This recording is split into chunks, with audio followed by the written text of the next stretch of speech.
All right. This is the Principal Liner Notes. Welcome to episode 106. This has been another episode that is long time and coming. I am here as your host and bandmate, Sean Gaylord, but I'm also here with the bandmate.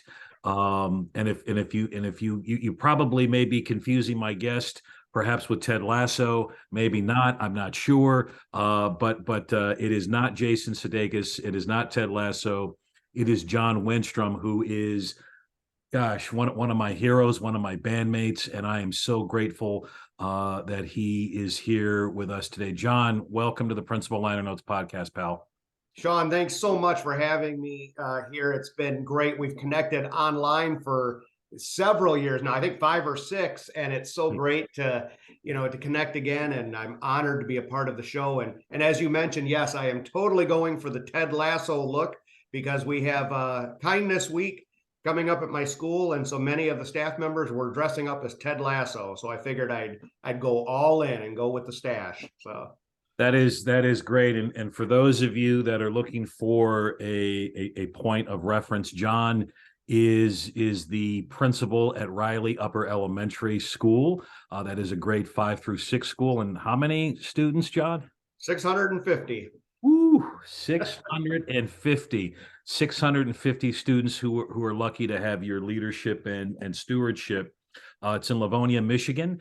And I'm just, yeah, we've connected for so long, and this has been great that we'll be able to connect in real time through the podcast. And one of the things that, now, before we go any further, folks must know if they follow you on, Instagram or Twitter, you're just a small aficionado of a certain DC Comics icon, and that is Superman, correct? Yep.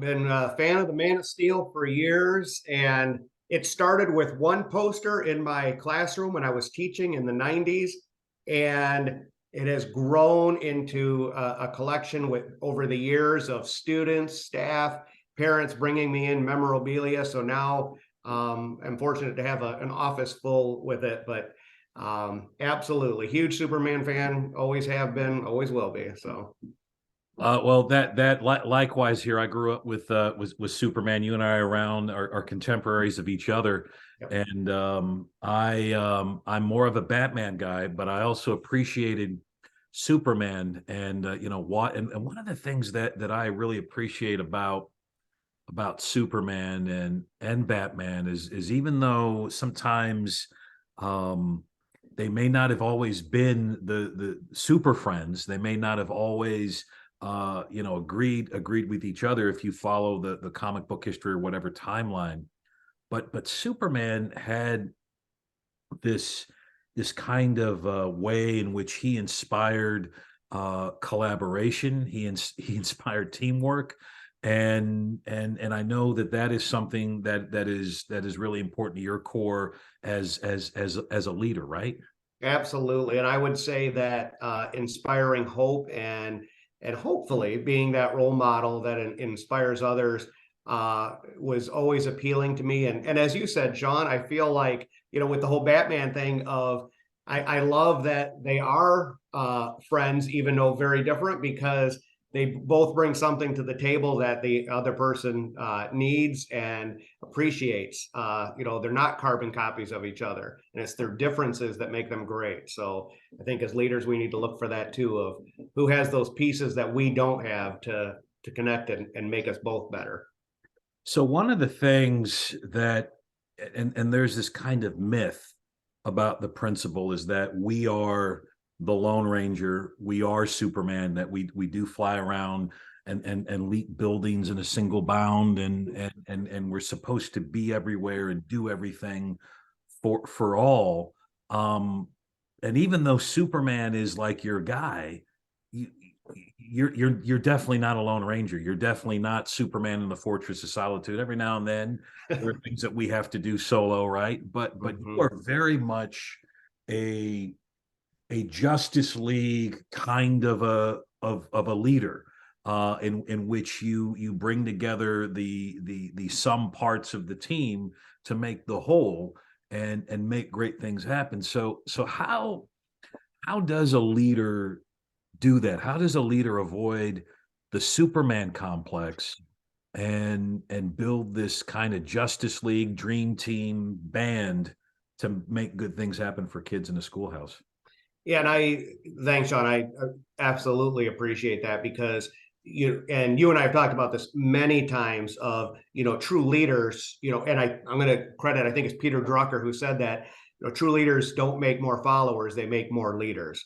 Mhm. And, that really is our job. I've always looked at my job as building principle of empowering my staff, empowering those people around me, and putting systems in place so that, quite frankly, we don't need to be there all the time or directing traffic. We're empowering people to take charge and make the magic happen throughout it. That's where the real magic, I think, of leadership is: inspiring others, empowering others, and leaning on others too. I Mhm. always say the three words I wished I would have said more as a young principal: I don't know.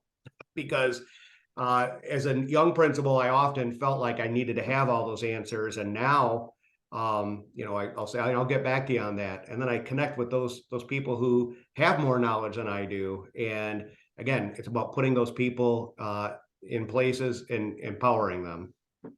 That's so true. And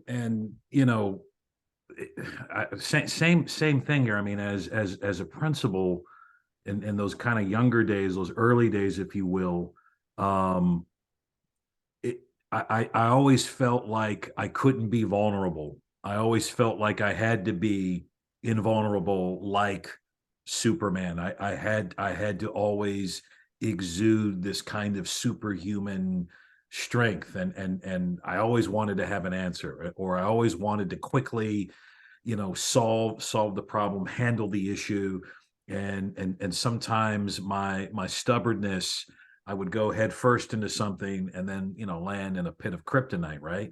Right. Um, Yep. so how has that kind of served you as a principal in terms of that kind of building that capacity with others or for others? Well, definitely seeking out other people. I've always been, and I've been fortunate. I've always had good mentors, but throughout my career, I've also constantly sought out others and help. And when I first started blogging, and this was years ago, 8, 9 years ago, Jennifer Hogan, Craig Vroom, we connected online and we were blogging and helping and supporting one another. And then through Twitter of, connecting with folks and, you included, of gaining ideas and gleaning things from other people. And then now in the past several years of, going to conferences and working with, the Michigan Principals Group and now the National, it's really about, I stay connected so much because I want to continuously learn and gain from other people's knowledge. I want to, we only know what we know. And so the only way to get out of that rut is to, to connect with others and, what are you doing? And if you're really lucky, connecting with people who inspire you, and you're one of them, to bring back ideas and put them into place in your own school. No, I appreciate that, John, because you're somebody that inspires me, and that is important as principals or any leader or any educator, that we stay connected, that we find folks, whether it is through Twitter, Instagram, going to conferences, um, lingering around after that either state level meeting or district level meeting, and just asking folks. For me, one of the questions I often ask is, hey, what's on your bookshelf? Or what are you reading right now? Or who do you follow on Twitter that is exemplifying this practice or is doing this? And to me, that's so important as leaders that we not only that we seek out others, but that we also exemplify that and model that for the people that we serve, and the folks that we're trying to build up as leaders. So in your gig, and I think when we were talking last time, is this school 5 or 4 as principal? 5. Gotcha. Yep. So what would be an example of where you were able to build that leader up, or as you quoted Drucker, that's one of my favorite quotes as well, is leadership is not about leading, it's about creating and nurturing Mhm. others to lead. It's not about following you, right? So where have you been able to be like the Jim Gordon to that Batman, or the Jonathan Kent. Here we Mhm. go. To the young Clark Kent. Where have you been able to kind of get that out and make that happen? Well, it's been a process, of going through years of where I've had, great mentors, and then somewhere along the journey, it turned into where I was helping mentoring other people. And I still have always relied on, I know who my experts are in my building, wherever you're at. I'm not the math expert. I'm not the ELA expert. I have people who do that, even technology. I need to be knowledgeable in all areas, but I also need to be able to seek out and find and support the expertise. But I think along the way too, and I think working through, it started with MEMSPA, with the Michigan Elementary and Middle School Principals Mhm. Association, of working with other people as more of a mentor. And now in my current role, I'm fortunate to have an assistant principal, and I made it very clear, when we first started working together, that my mission, my purpose is to empower her, and to have her be able to, shine, in her own light, and obviously eventually to, have her own building. And so I guess just along the journey, it's switched from being mentored to now mentoring. But I think will always be, I still look for advice from folks. I still seek out that guidance, but now I really look more of my role as how can I empower others and encourage others as well. I think that's so important for us as principals, that we are that mentor and coach to that assistant principal or that principal intern in the building. I very much, and I've made mention of this many times on this podcast and with others, um, that my heart is in the classroom. By trade, I am a high school English teacher, and I will always be that person, and at some point I see me ending my career back in the classroom, whether it is teaching high school English again, or teaching some sort of leadership course, or what have you.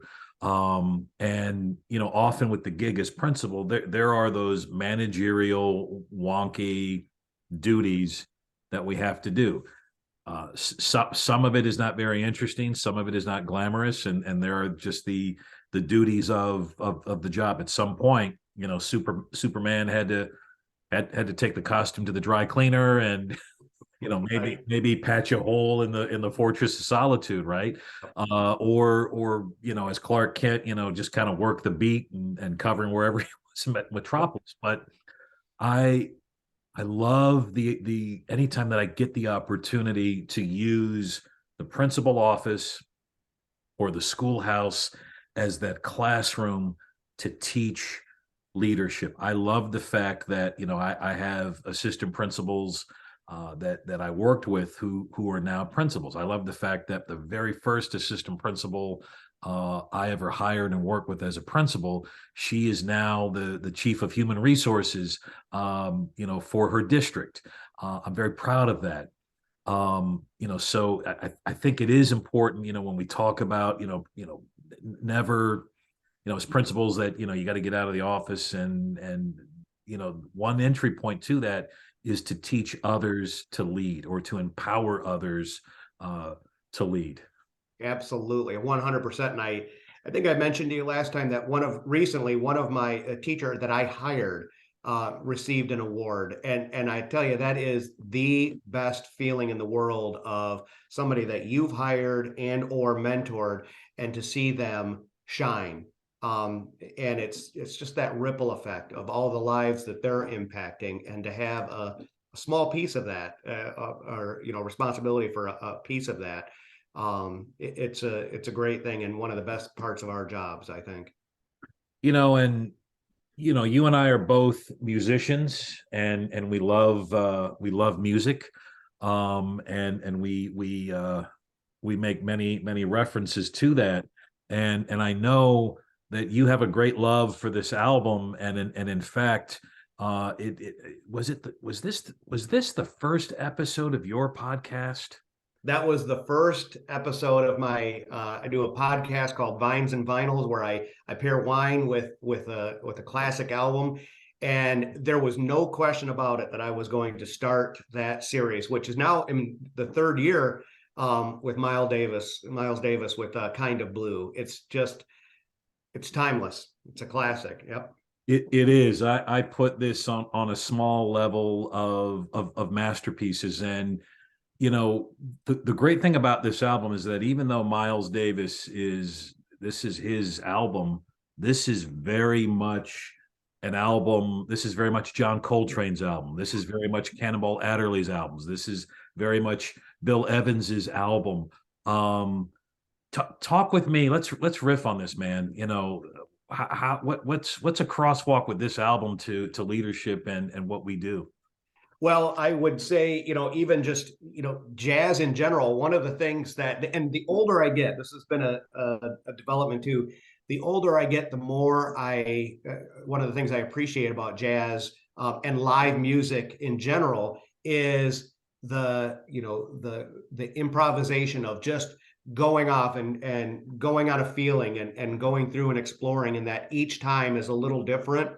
And giving each member in the band a chance to shine. And a lot of the albums, there might be a spot where the drummer just takes over for a little bit. And I saw a live jazz performance not too long ago in Ann Arbor, and it's, he just took it and ran with it. And, it might be the bass player, it might be the saxophone, but giving those chances to shine. And I think sometimes just by the spur of the moment, the way it happened, but also the way it all connects and comes back together, because there's a rhythm, a theme that, and that album is wonderful at it, of there's that common thread, that theme that's going through all the way through, and all the magic that happens in between with the chemistry and the synergy of all the players. I would agree with you there. Beautifully stated, John. And that theme, often, and what I love about this album, I mean, and some of this, there's a great book about I'm sure you're familiar with Ashley Kahn wrote a great book about this album, called Kind of Blue, The Making of a Masterpiece. And the story is that, Davis came into the studio and gathered, all these great players together, and had like scraps of notes, or just chord changes, not even melody, and just said, let's go.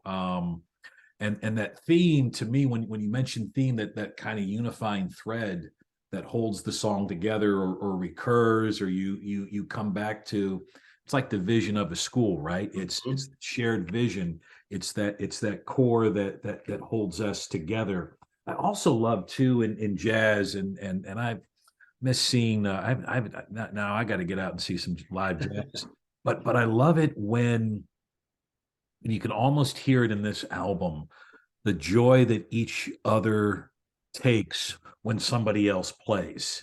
I mean, you can almost see, for example, when Coltrane and Adderley start kind of battling it out, you just kind of see, I just imagine Miles Davis just kind of, smiling, that nod. I mean, you've been in bands and played before.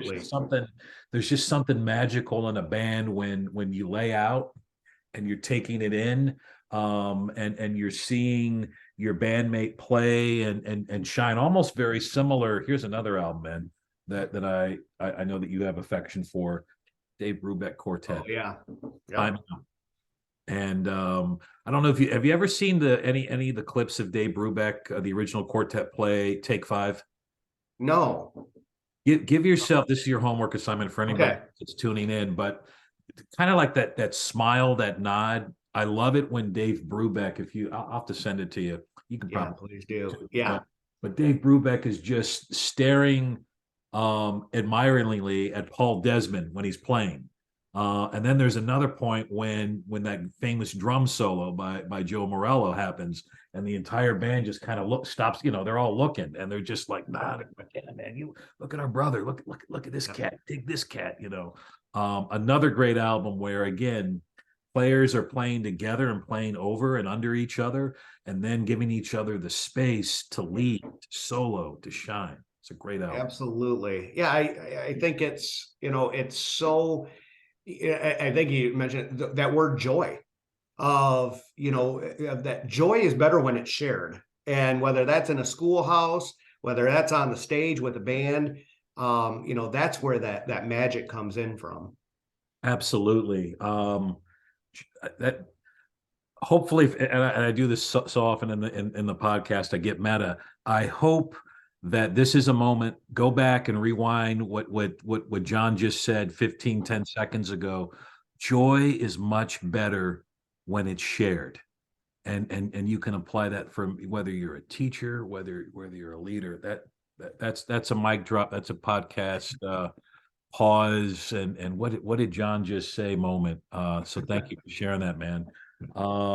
Speaking of John Coltrane, another one, another kind of great variation on a theme. What Jon was referencing, my favorite things, where you hear this theme, the melody of that famous song from Sound of Music, and then they take it to a whole nother level with jazz. That beautiful piano solo by McCoy Tyner. Again, Coltrane lays out, Tyner starts playing, and it becomes a whole new thing, man. Absolutely. Absolutely. Master. Got some classics there in your hands there today, Sean. Yeah. Well, speaking of classics, I told you I'd have a surprise for you. I went in the archives and I found another interesting vinyl of Superman. You ever grow up with one of these, man? Did you ever have these? I totally did. I had a record player in my room and I listened to a lot of Superman records. I had Star Trek records with the full episodes. I miss those days of it wasn't just music. Back then it was the stories too. I knew you would appreciate this. Love it. Did you have this one growing up? Alien I don't creatures. think I had that one, and I had several. I mean, look at the cover. I mean, that's a money cover right there. Absolutely. Book and record set and went $1.49. And I don't know when this came out. This was first grade for me. So this was probably circa 1975. Were those Power Records? Power Records, man, yeah. with the 45. Yep.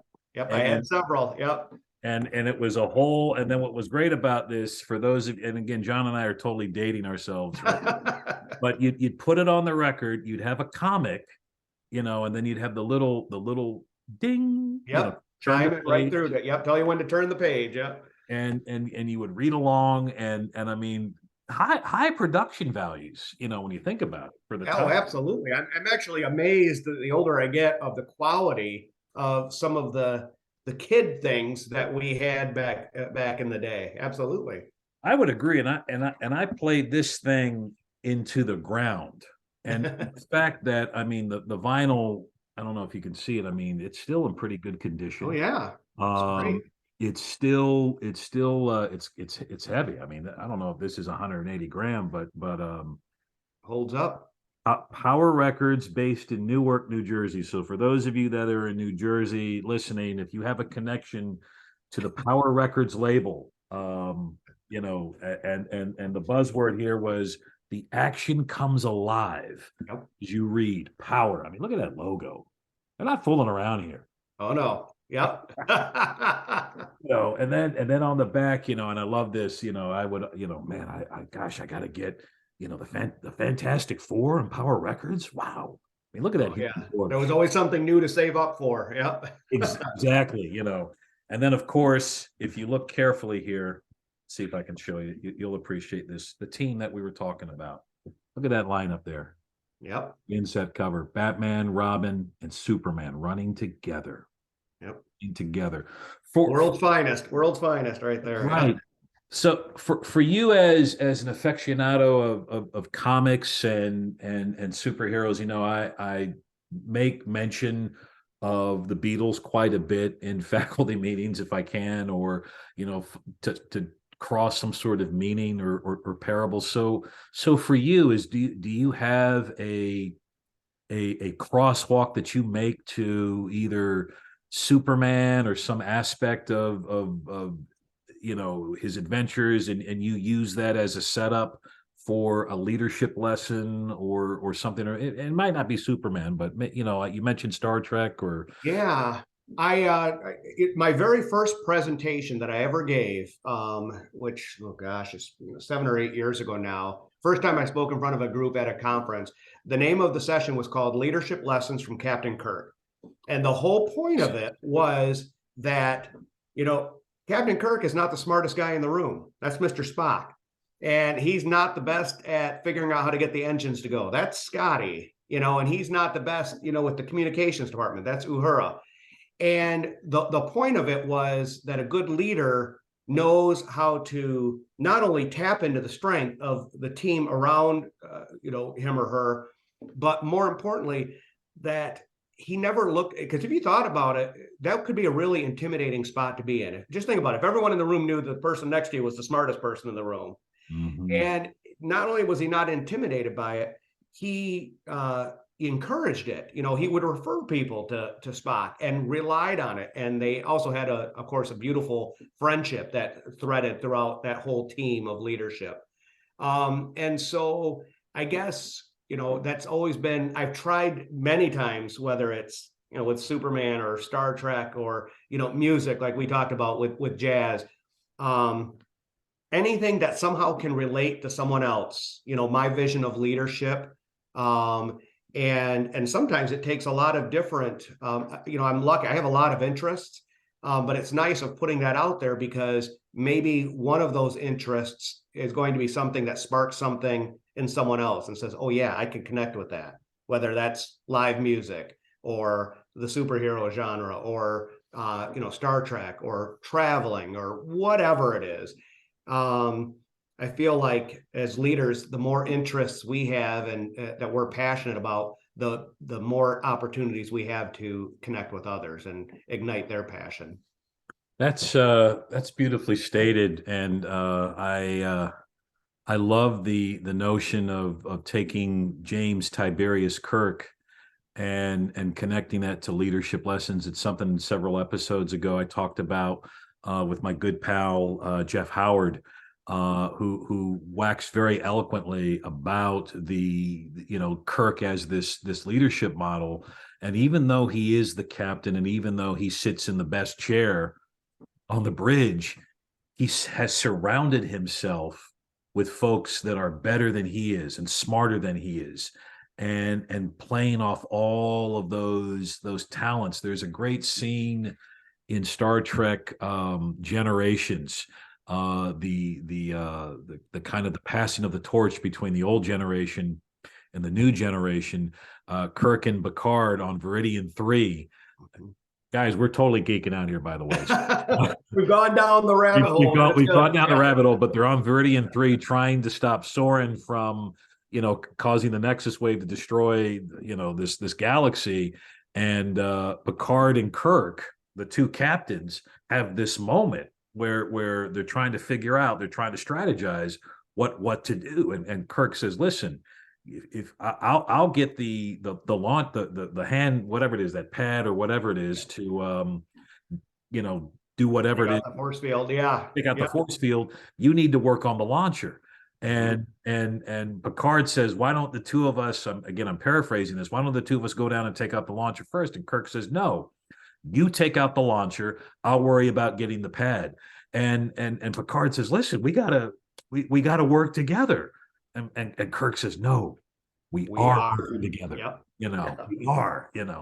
Just such a great leadership moment. And I love when that happens as a principal. When you're strategizing and you huddle up with whoever, and okay, you go here, you go there, and well, wait a minute, well, no, we're working together. Just Absolutely. from angles, man. Absolutely.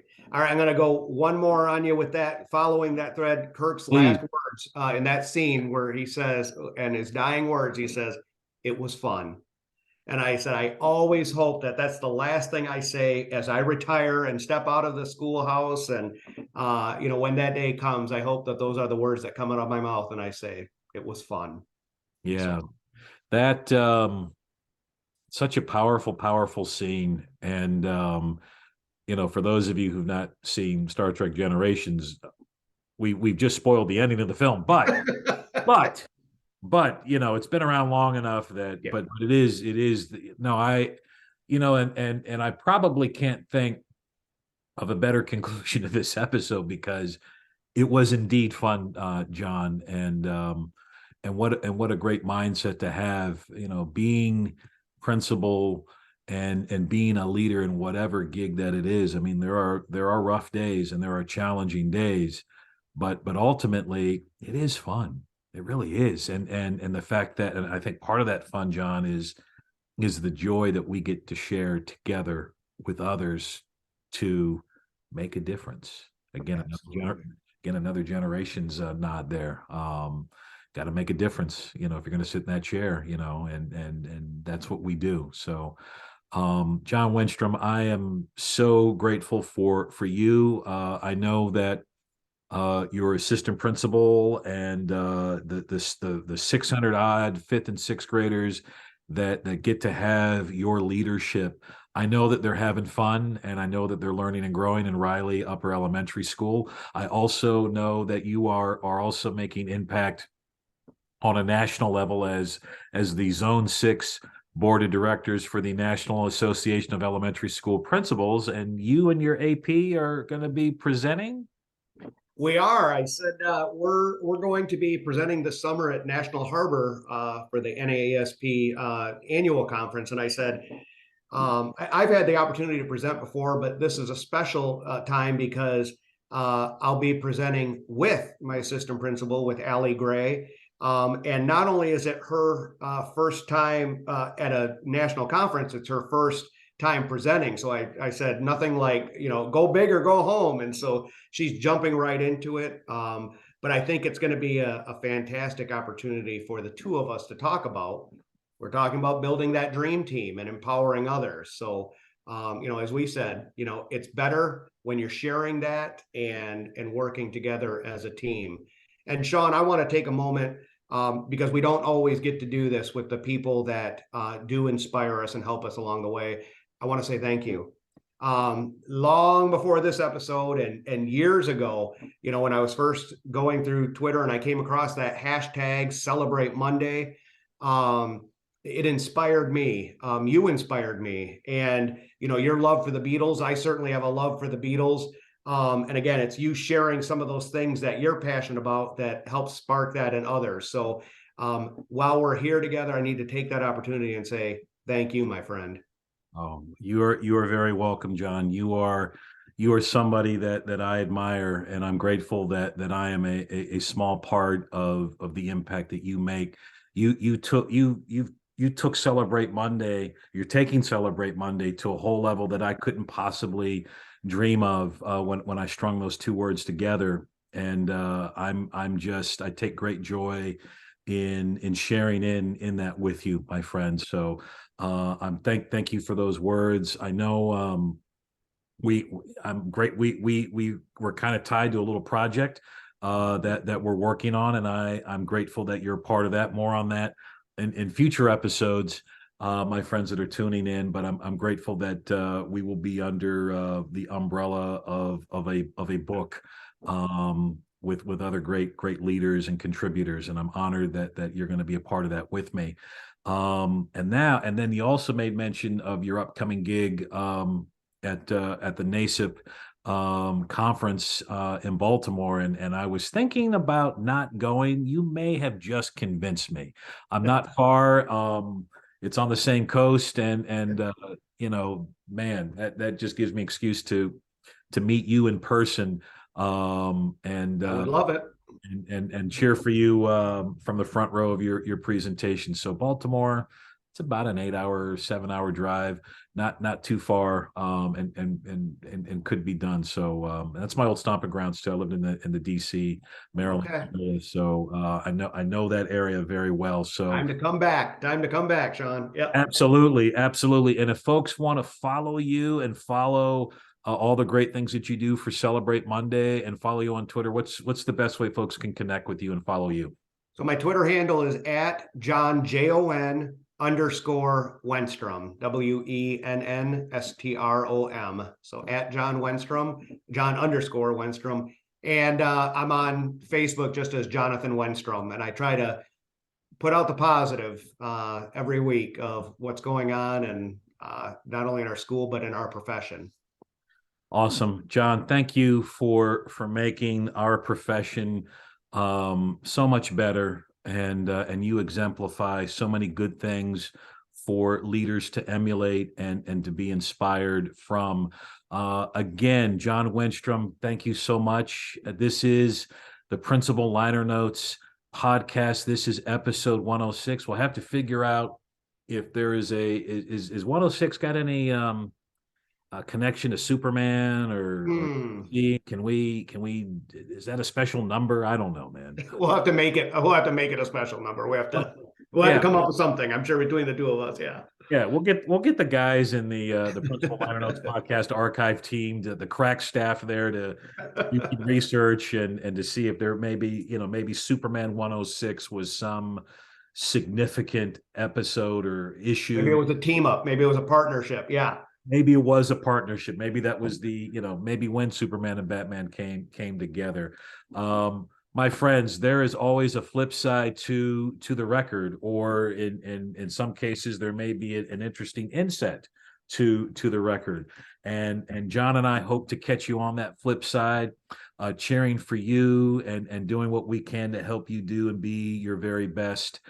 Thank you so much for being here, Jon. Don't forget, listeners, that the world needs your dreams, your gifts, and all of the jazz and music that you make, because you help make the world a better place, and the world needs it, and we are better for it. This is the Principal Liner Notes podcast. This is Jon Wennstrom.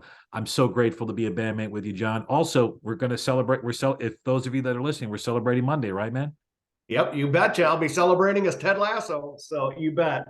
Awesome. Well, Jon, I believe in you. And again, Principal Liner Notes podcast, episode 106. I don't want this to end. I'm just having a great I know. like the longest sign off in history. But anyway, we got all things must come to an end. Catch you on the flip side. Thanks again, and peace. Thank you, Sean.